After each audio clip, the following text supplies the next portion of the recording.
ค่อยอู้ทางมันสั้นเลยพี่น้องอันตรายเลยค่อยโถทางไกลทางยากอีกมั่วกันไปกันอาโป้งบ่มีแล้วจิมัวแล้วโถโอ้มันขาดหนักก็ยางขาดธรรมดาประยงว่าธรรมดาเลยสันบ่นึกว่ามันสิบปลายโลเกือบ20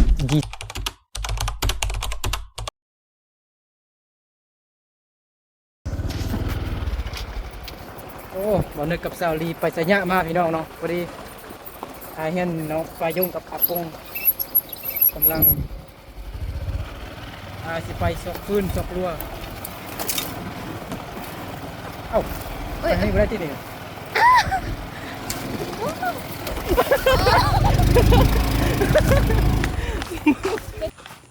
ไอ้บอกให้ท่าก่อนคือว่าแล่นนี่ใช่ไหมฮะเมื่อกี้เนี่ยนะคิดว่าบ่แม่นไอ้นึกนะคือบ่บอกไอ้ใช่ไหมสบายดีไปดี พักกันไปยังไปเอาฟืนไปดีโดยอันนี้มันมวกพ่อเดี๋ยวนี้มันบอกแม่นบ่แม่นมวกข้าวหน้าโป้งวะเอาปะอันนั้นอะไรคุณดิก็หมอก็พอรู้อ่ะไปไกลบ่ไปไกลบ่อยู่แถวใดซอกอีกแถวใดเอ้าโมโหบอสเด้ไกลบ่อยู่นี่เห็นบ่บ่เห็นอ้าวอยู่ให้ไปล็อกคอรถเดี๋ยวหนอลืมแม่นบ่ก็เบลว่าไอ้นึกคือว่าเห็นผู้สาวกำลังงัดมันต้นอยู่เด้เนาะ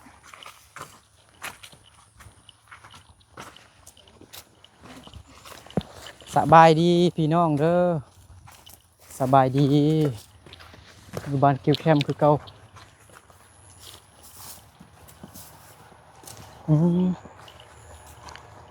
ประยงบ่ช่วยเขานะประยงบ่ช่วยเขานะบ่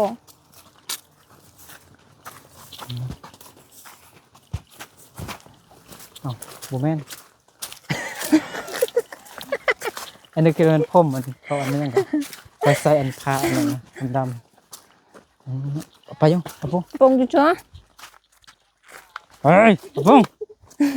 ให้นึกเจียบบ่นึกเจียบบ่เจียบ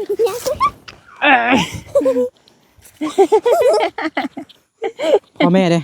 ให้นึกเจียกับบ่เมื่อยให้นึกเจียกับบ่เมื่อยเฮ้สบายเอาหน่อยเจียบไปหน่อยไปเบิ่งน้องประยงกับอาปงเอาฟืนแบบได้เนาะมาใกล้เถอะย่างมามันบ่เลยป๊าดเจอบักไกลๆย่างมาได้จักนาทีแล้วฮอด10 นาทีบ่สิปลายแล้วเนาะบ่ฮู้เลยน้องประยงยังกับบ่ฮู้ทำน้องประมา ป ณ ระยง10 นาทีหั่นนี่ทำน้องอาปงดีกว่ามันอยู่เอาใช่อันผ้าเด้ผ้าตับได้แล้วอ๋อไปเอาซื่อๆบ่เลยอ๋อไปตัดมือเด้อไปตัดมือเด้อมือวันศุกร์น่ะมันยังฮะมือก้อนบ่เลยอ๋อตัดปะไว้แล้วก็ไปเอาซื่อๆเนาะเลยผู้ได้ตัดผู้ได้ตัดประยงน้องประยงบ่เลยบ่แม่ร้านนั้นแม่เลยประยงกับแม่เลยอ๋อตัดปะไว้แล้วก็มื้อนี้ไปเอาซื่อๆเนาะเลยให้นึกมาไว้เนาะมาทันขนาดขนมอยู่ทุ่งพุ่นเด้กลับก่อนจะกินประยงนี่เหรอวันได้เขาว่าคายดินนะฮะเขาว่าคายดินแล้วเขาสิอพยพหรือว่าเขาว่าจะย้ายไปอยู่บ้านอื่นเห็นบ่100 ล้านสิแพงแท้โอ้โหนี่มันกว้างบ่มันเพียงบ่มันได้อยู่บ้านกุ้มอ่ะนะได้ยินแม่น้องไปเย็งเว้าอยู่โอ้โหนะโอ้เคยมาจังหน่อยบ่นึกไปทำผู้ใหญ่บ้านก่อนทำเรื่องดินน้องไปยุ่งเนี่ยบ่แล้วจักเทื่อก็ได้แล้วดินแต่ว่าดินนั้นมันอยู่สูงโพดแล้วบัดนี้ผู้ใหญ่เพิ่นก็อยากให้บ่นึกเนี่ย5 บอล ตำบนที่มันเพียงเด้มันเพียงเด้ถึงบ่ลำบากเอาน้ำนะน้ำอยู่ไกลโคตรตัวยังใช้อยู่กะไกลน้ำไกลหงเฮียนไกลจากทางย่างนะน้องปลา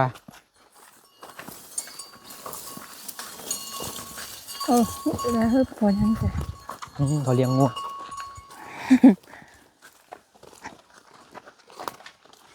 น้อยชงไปตั้งเป็นก็ต้องใช้ยุ่งหรอเลี้ยงงูบ่โอ้บ่ค่ายให้ลูกเด้อบ่จักโตซ้ำนี่ในจักรลานนะแพงบ่ประมาณจักรลานนะซ้ำนี่นะบ่ฮู้อ๋อ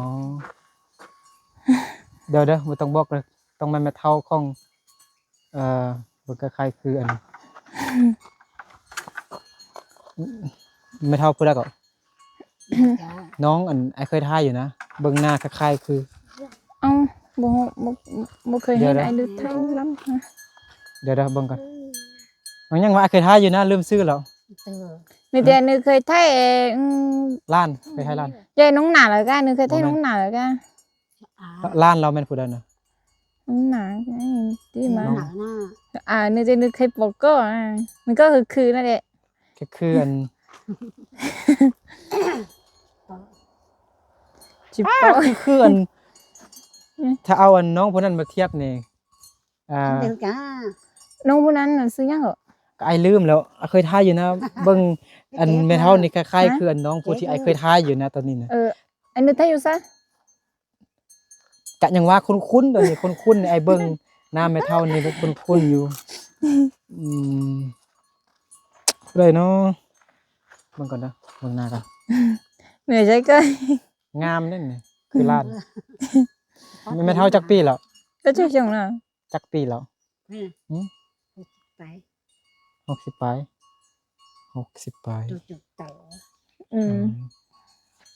เอาฟืนน้องประยงไปเอาฟืนงัวจักโตไปเอ็นยุไปไปเอ็นยุไปเต้าไป3 ตัวของไม่เท่า4 ตัวโดยใจเด้อเอาฟืนก่อนผมจะเต้ไปเอ็นยุไปประยงเป็นยังนะอยากรับนะฮะประยงอาปงเห็นยังไปผักบงหลักเอาหลักผักบงเขาไปกินรู้สึกเจ็บหัวอยู่ป้าโถยางมาใกล้แห้งเลยบ่ย่าน2 คนบ่ย่านเลยบ่ย่านดูบางทีหน่อยตะกองมีมาเสร็จนี่ฟืนเดเมนของเขาเนี่ยเลยเดี๋ยวnó còn mở luôn nè tao hô mẹ ai hồ đi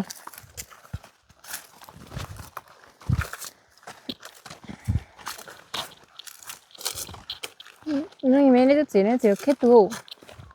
มะเขือเนี่ยเขาเอาหรอบ่ฮะเอาไปกินนะเขือไปช่วยเดี๋ยวจะลืออยู่เดี๋ยวพวกไปเลยสิให้หนักกันเนาะเขาเอาอยู่บ่มะเขือเขาให้งัวกินคือต้องงัวบ่กินเนี่ยโอ้โหเอาปงมาเขาให้งัวกินไปก่อนกันnó rất dần dê ใส่มัดthế là căng ở một phía ông thấy không nhận đâu mẹ เอาตานเดียวก็ได้2 อันก็ได้อันเดียวนี่ก็ได้เข้าได้บ่บ่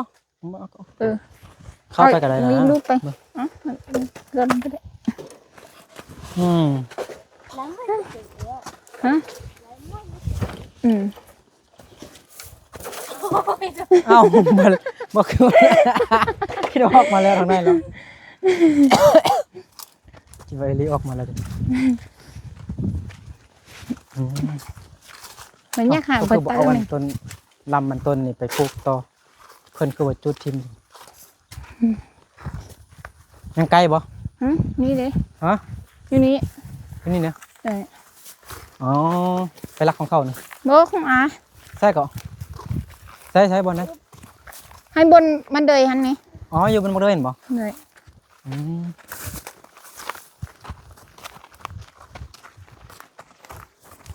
เฮ้ยเดียวมาเอามีหน้าต้นหยาหรอ อาปงกับปลายงขึ้นคู่มันแล้ว เอิ้นดู อาปงปลายง ฮะ สวัสดีสบายดีเมื่อยมือนี้ขึ้นพูดเลยปลายงอาปงพาขึ้นคู่ขึ้นด้อยแล้วโอ้ยเอาปงปลายงไปเอาใกล้เลยอันนี้แกน่าจะเป็นดินอาที่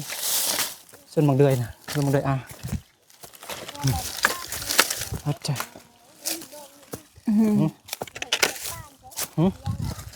ในกล้องนี่บงกล้องอยู่เท่านั้นกันได้แล้วบ่ได้แล้วบ่ ยังช่วยเปิ่งจังนี่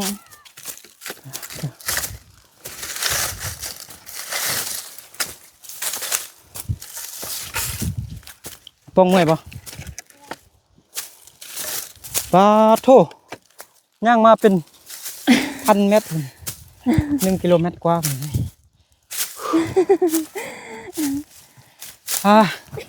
เมื่อยเนาะอาปองเมื่อยบ่โอ้อันนี้มันดินผู้ละ ดินอานะ เลย ดินอาคือได้เนี่ย ไม่ อันนี้มันเป็นส่วนอาเนาะดินอาอยู่ท่ากับมีหมดเนาะอยู่กิวแคมป์นี่มีแต่ดินอานี่ลายชีวิตเนาะ บ่ ฮะ ดินมันเป็นโอ้โห ดินผู้ใดอะไรนี่บ่เอาฟืนมาบ่ไกลๆป้าคิดว่าเอาอยู่หม้อนี่เด้ไกลๆเนาะ ไก่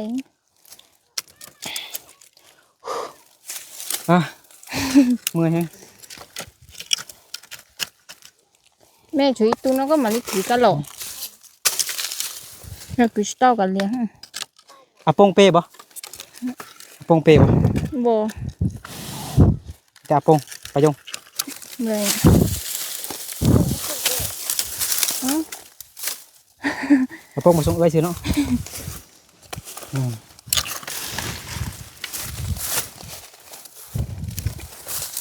ผมปงเจมันต้องเอาป่าว่าเลยเตอเทียตาง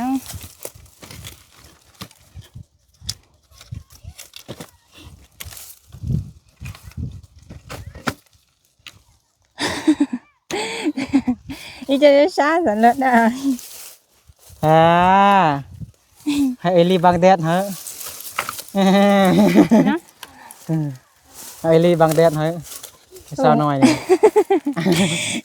โอ้ปงตัวนี้เราไม่ต้องเอาป่าไม่ต้องเอาเจียวเราตัวนี้เราขี้หนูห้อง มัดได้บ่ บ่ได้ บ่ได้ เดี๋ยวยังมาฮะ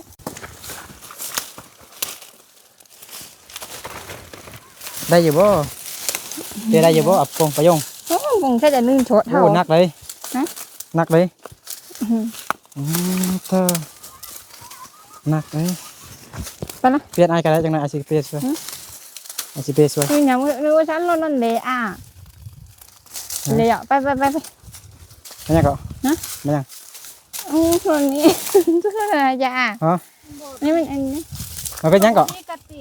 มันบ่พอ มันพอดีบ่มัน บ่ มันยาวมันสั้นติ เลย เอาลงแป้งก้อนก็ได้ พอดีแล้ว พอดีแล้ว เนี่ย อ๋อโอ้โทรบักไกลระวังเด้อระวังโอ้เธอค่อยๆลมนะไปยงค่อยๆอู้ทางมันสั้นเลยพี่น้องอันตรายเลยค่อยๆอาปงบ่เอาติ บ่ อาปงสิเปน้ำเอ้ยเนาะ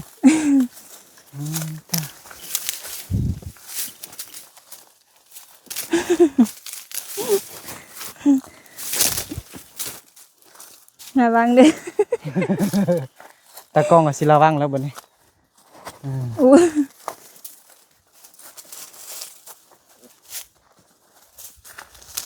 ค่อยหนักบ่ประมาณจักโลนะประมาณจักโลประมาณบ่รู้ บ่ฮู้ว่ามันสิไปโลน 10ปลายโล10ปลายโลก็หนักอยู่เลยทางมันชันเลยเนาะอาปงเลยสบายเนาะอาปงเนาะอืมวีเอ้ยนี่แม่วีลมไหมอ่า ไปจอแม่ เมื่อยแล้วบอกไอ้เด้อสิเปสวย เลย นี่ก่อน หึ เท่าหนักแต่หนักว่า ไปจอไปกันเนาะ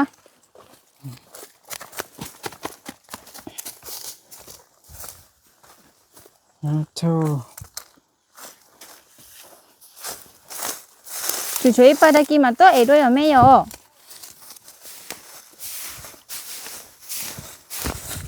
สิหนักคักเนาะเมื่อยแล้วบอกไอ้เด้อ เลย เปสวย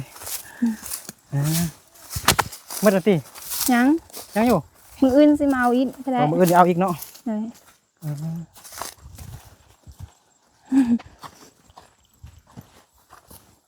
ป้าโธ่ทางไกลทางยากอีก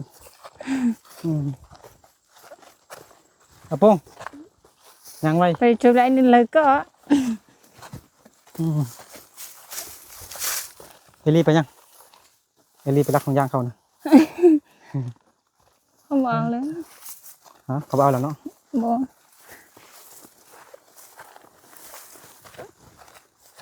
ไปยงน้องไปยงลำบากสิเคยคิดบางครั้งเคยคิดบ่ท้อบ่เมื่อยบ่ เคย คิดหน่อยใดคิดหน่อยใด อืม ครอบครัวเฮาลำบากสิพ่อแม่ไปหาเงินสิขอซื้อนำให้ลูกคิดอยู่บ่ เคย เห็นคนอื่นมีแล้วครอบครัวเฮาบ่มีอะนะคิดท้อบ่เมื่อยเนาะ เมื่อย สู้กันเลยคนเราเกิดมาเลือกเกิดบ่ได้ แต่ว่าเลือกทางชีวิตได้อนาคตเราต้องมี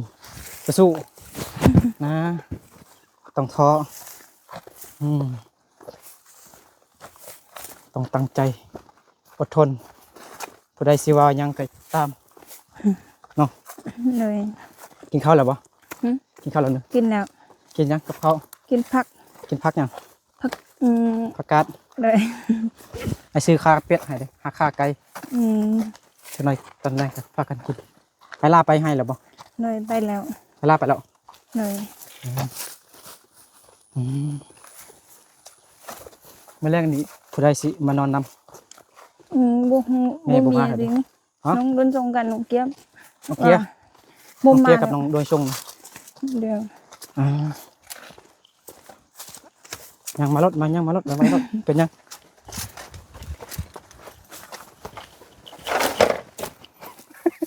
เอาอันนี้ลงกันดิทางนี้ก็ได้ ได้บ่ ไหน โอ้ยเกิดมาเตี้ยพอดเนาะ น้องประยงไอรีปิดประตูหัวให้ยังต่อไปเฮาขณะไอ้นึกบ่ได้เปียกอันฟื้นก็ยังเหงื่อไหลไข่แตกเลย แม่เนี่ยเดี๋ยวลึกก็อ่ะเอ้าสิกินมะเขือนี้ จะมาเขือบ่ กินไหม อ่า จันน่ะอัน นึกกันยังเอาปะให้ไอ้ชิเป้บัดนี้นะไอ้ลองเป้มึงดูไอ้ลองมึงดูปะมึงดูไปเก็บมะเขือ ไอ้ปงนี้เนี่ยก็น่ะลีเดมเลือ ไอ้ลองเป้มึงดู ใช่ ปะไว้บนโฮมกัน ป้านี่แหละ ไอ้นี่ลองเป้มึงดูสิหนักบ่ บ่ค่อยนั่นเนี่ย มันหนักนะ บ่เตะฮ้อนซื้อ ฮ้อนเนาะมันหนักหนักแท้ไอ้เบิ่งก็หนักเลย ไปซะโก ฮะปะนี่ก็ได้บนโฮมมันปะให้ก็ได้ว่าบนตั้มก็ได้ลุ่มมันเนี่ยเดี๋ยวเด้อ นี่ สามเศร้าเก็บมะเขือแก่เขือคืนไปซากิน เดี๋ยวก็ชิมหม้อกันไปกัน บ่มีแล้วจิมัวแล้ว ปลาโถโอ้มันขาดเด้ยางขาด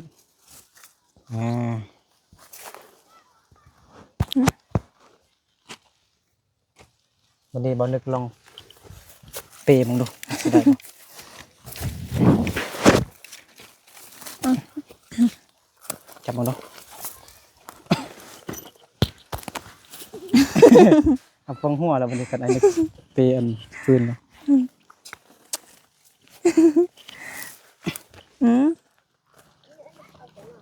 เอ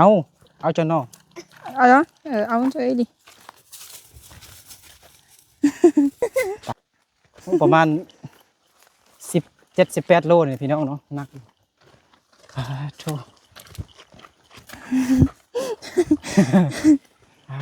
โธ่น้องประยงหนักก็ ธรรมดา น้องประยงว่าธรรมดาว่าซั่นบ่นึกว่าหนักมัน18 โลเกือบ20 โลพุ่นนะมันสูงเลยเด้เนาะแม่ตัดดนสูงพุ่น โอ้ยชื่อแค่นั้น ได้บ่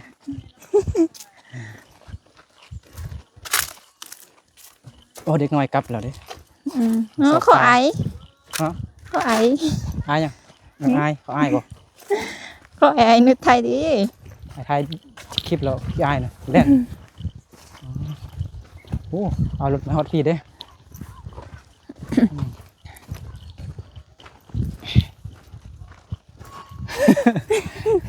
อะไรใครแตกเหรอ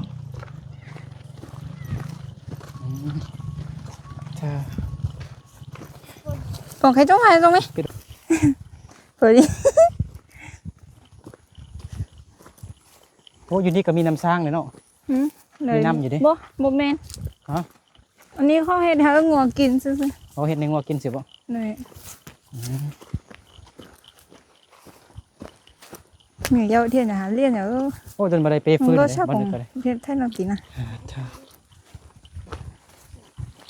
กูจะไทยเราตีตรงก็อ๋อไอ้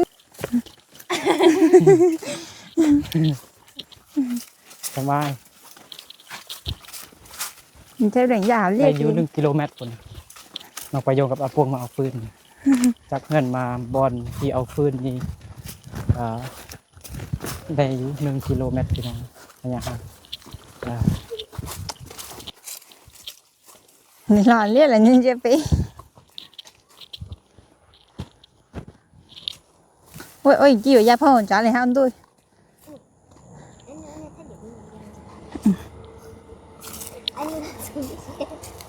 làm cho mình là nó nó bèo nó là chỉ vậy nhưng mà nó chỉ mà tả lấy mà sai rồi không ăn hả บ๊ายบา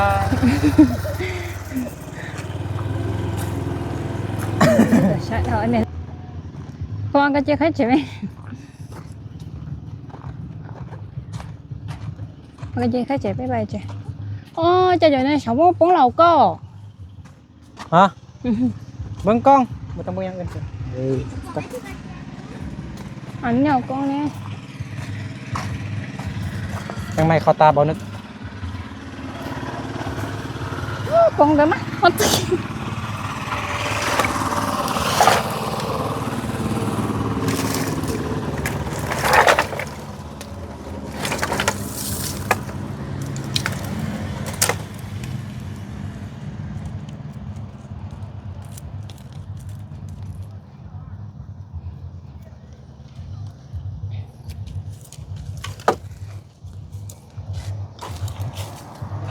ไปเห็นไหมmẹ Bông tao tới bây giờ cha cái này ôi chuyện này chuyện nó bông là nó ta liêu อาปงอ้าวมื้อแรงมีหยังกินล่ะบ่อาปง Nắng. ฮะ Đúng rồi chín rồi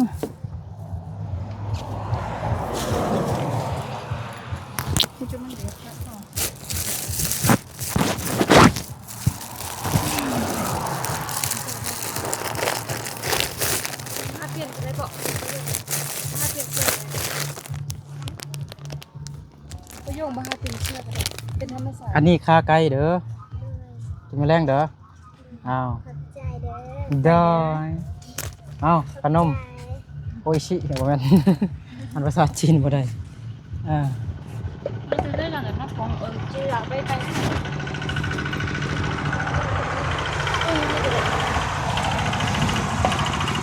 เพิ่นหมดแล้วเด้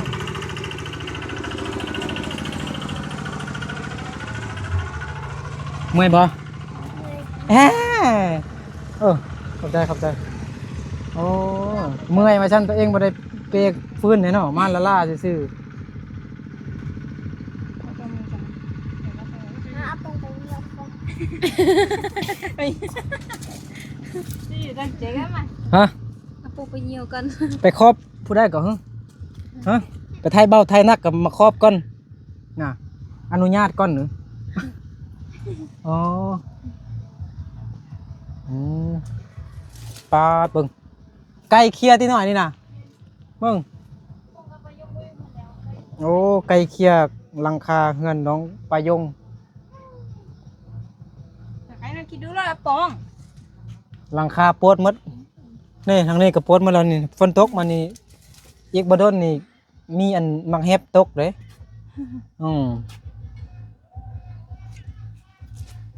เดี๋ยวสิแค่มันเน็บบอลเก่านี่แล้วมัน กระตาสบู่ก็มีบ่ใส่มันเน็บใส่บนหัวกับประตูเขานี่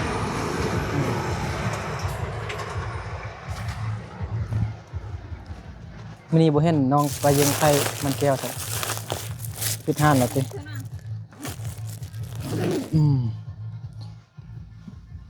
บ้าโธ่ก็เปิดเพลงดันตึงตังไปสิมวนให้ลาไปให้แล้วเนาะ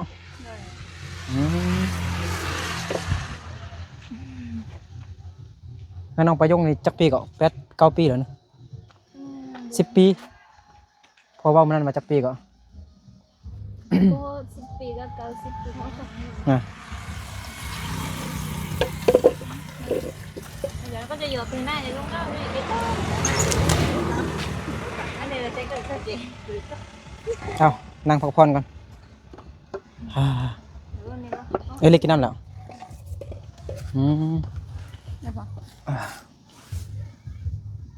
เขามีดองบ่ เขาให้คนได้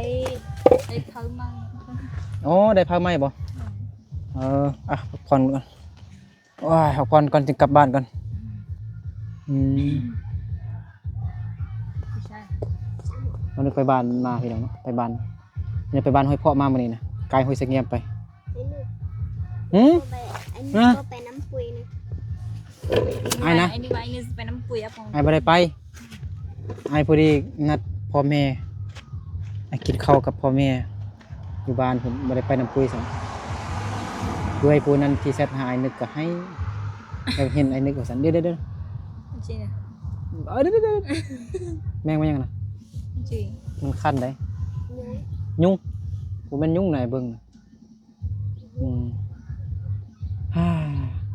มื้อแรงสิเฮ็ดหยังกินน่ะ เดี๋ยวตัวอย่าง กินเขา เดี๋ยว พักแต่เขาได้นะ เขาดีนะ โอ้ยังน้องอาปงบ่ได้กินน้ำเลยเนาะมีแต่เอลี่ไอ้นึกกินเนาะนี่คันได้พัวแล้วก็ไปให้แบบนี้เนาะแม่นบ่คือสิม่วนเนาะน้องประยงคือกันคันไอ้นึกบ่มาถ่ายคลิปนี่เอาพัวแล้วบึงเบาไม่เด้ โอ้ เอาไม้ไว้ใกล้เถอะลื่นแล้ว นั่งทางนั้น เหนื่อยเวลาไปนักเลย พอนก่อนจึงเฮ็ดกินเนาะพอนจึงดังไฟเนาะเป็นจังได๋ เป็นไฟ สิเฮ็ดเนาะ พัก สิ กิ ดั น งไฟพักกินเนาะเฮ็ดเลยคันบ่เมื่อยหรือว่าเมื่อยบ่หรือพักผ่อนกันจังไอ้บางทีอาจสิไปหาในบ้านเลยไปทำตินมันก่อนเขามีขายอยู่มอนี่บ่ผู้ใหญ่เพิ่นให้ทำแต่เขาขายแพงซื้อ100 ล้านไป 100 ล้านนั้นนี้ อืม แต่ก่อนน่ะยินเมญาว่าเขาค่ายอยู่ทางเฮือน เงินดีหั่นนะแต่ว่าบ่ใคร100 ล้าน ป้าดแพงแต่บ่ แพงแท้อยู่หมอทางนี่ มอทางน่ะขายแพงนี่ แม่ เป็นดินบ่เป็นดินรวมติดินของ แม่นแต่ในบ้านเอาแล้วในบ้านใครต่อนะ อ๋อในบ้านขายต่ออืมในบ้านซื้อเนาะ เลย อ๋อก็เป็นของในบ้านน่ะ เอ เนาะ อแม่นใน แต่ใน บ้าน บ้านขายต่อเนาะ ในบ้านซื้อไว้แล้วในบ้าน อ๋อ ใครต่อ สมเป็นผู้ใหญ่บ้านเนาะคอยสลาดเลยก็ฮิบซื้อไว้ตอนนั้นมีแต่เท่าใดหนึ่ง3 ล้าน4-5 ล้านเนาะ 5 ล้านติ 5 ล้านเนาะแต่ตอนนี้เนี่ย100 ล้าน ในบ้านไข่ร้ายเนาะตอนนี้เนี่ยยังมีอยู่บ่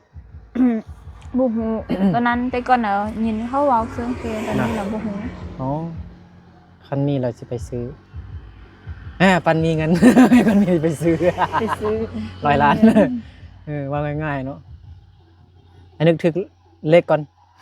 ซื้อเลขตลอดบ่ถึกจักเทื่อนี่ตัวน้องอาปงกับปายงตลอดสิซื้อดินอยู่บอนเพียงๆจักหน่อยเด้อยู่บอนมอน้ำเด้เกาน้ำเด้ดินน้องปายงดินมังปายงมันอยู่ไกลน้ำโพด แม่น อยู่ไกลน้ำไกลโรงเรียนอยู่ไกลหานขนม ไก่ตลาด อยู่ไกลตลาด อยู่ไกลทางรถใหญ่แต่มันก็อากาศเย็นดีตลอดปีเลยมันมีอยู่บนสูงเด้ลมพัดวอยๆตลอดเลย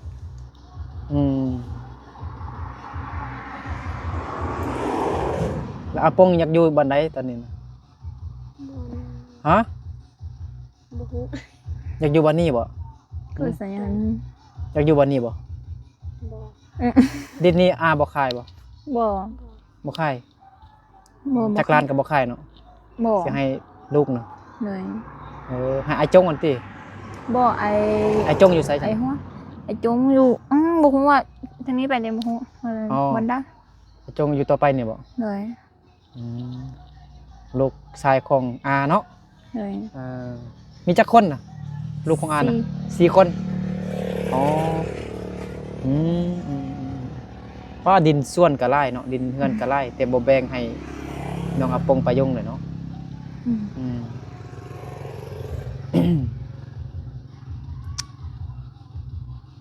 เฮ็ดจังได้เฮา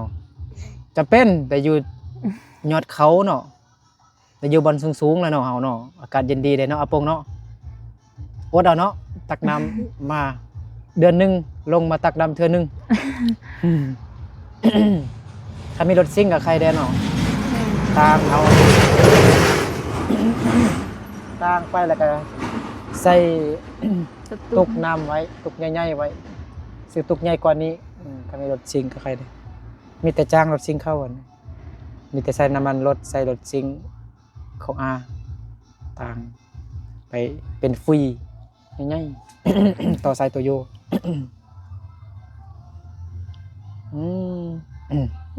อยู่ไกลโรงเรียนอยู่ไกลน้ำอยู่ไกลหานขนมอยู่ไกลเส้นทางรถยังอยู่ไกลตลาดโอ้แต่นึกเธอมักอยู่ กาไฟฟ้า โอ้ไกลไฟฟ้าเด้ให้นึกลืม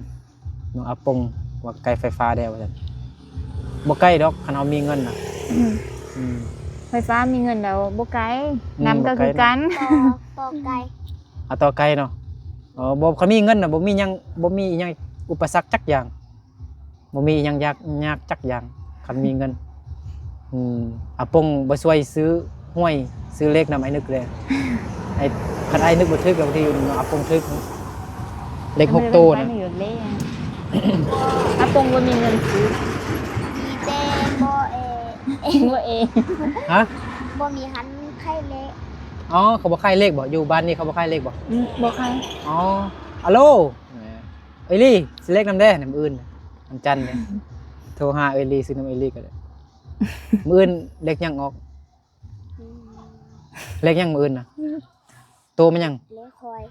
เลขควายบ่ เลย อ๋อ นี่ตื่น คือฮู้ซินะเลขตื่น เลย เลขควาย เลย โอ้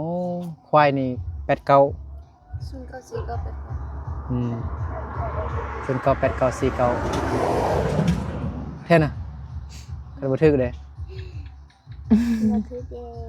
เอาเลขยังเด้ เอาเล่น อืม เล่นงู เลขงู เลย ไอ้นึกฝันเห็นงูใหญ่ที่มื้อวานงูเหลื่อมเด้นู่นสิแม่นเด้เบิ่งโทรศัพท์เห็นควายใหญ่เขาเฮ็ด AI เฮ็ดอันน่ะใหญ่กว่าเฮือนอีกสูงอีก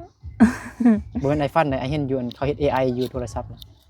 แล้วอันงูอันแท้เป็นไอ้ฟันเมื่อคืนนี้